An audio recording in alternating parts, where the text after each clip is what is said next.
పోలీసులు బట్టలిప్పుతాం, నాయకుల బట్టలిప్పుతామంటూ మొన్న ఈ మధ్యనే వీరావేశంతో బట్టలిప్పడం గురించి పెద్ద పెద్ద డైలాగులు చెప్పారు వైఎస్ జగన్మోహన్ రెడ్డి.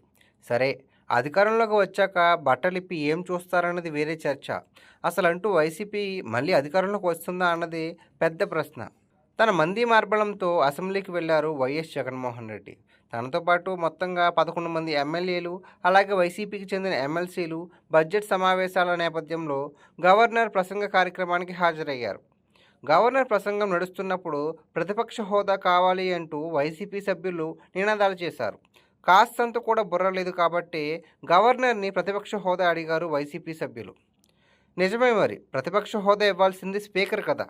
అంతకన్నా ముందు ప్రజలు వైసీపీకి ప్రతిపక్ష హోదా ఇచ్చి ఉండాలి.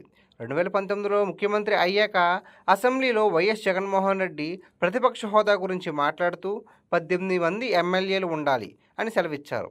అప్పటి ప్రతిపక్షం టీడీపీకి 23 సీట్లు ఉన్నాయి అసెంబ్లీలో. అందులోంచి 6-7 ఎమ్మెల్యేలను లాగేస్తే ప్రతిపక్ష హోదా పోతుందని జగన్ చెప్పింది తెలిసిందే. మరి ఏ మొహం పెట్టుకుని ప్రతిపక్ష హోదాని వైఎస్ జగన్మోహన్ రెడ్డి అని టీం అడుగుతున్నారు?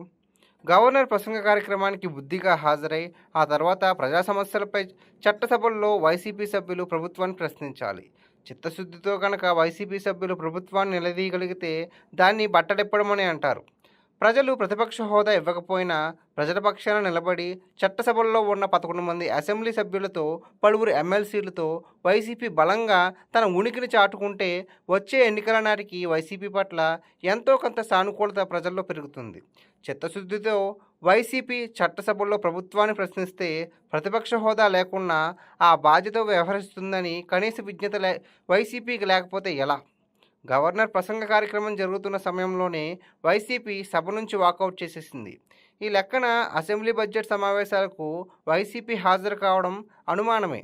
జగన్ గనక అసెంబ్లీకి రాకపోతే పులివెందులకు ఉప ఎన్నికలు వస్తుంది, ఆయన మీద అనర్హత వేటు పడుతుంది అని డిప్యూటీ స్పీకర్ ఇటీవల వ్యాఖ్యానించిన సంగతి తెలిసిందే. ఈ క్రమంలోనే జగన్ సహా వైసీపీ సభ్యులు అసెంబ్లీ బడ్జెట్ సమావేశాల సందర్భంగా గవర్నర్ ప్రసంగ కార్యక్రమానికి హాజరైనట్టే హాజరై అటెండెన్స్ వేయించుకున్నాక డుమ్మా కొట్టేశారు.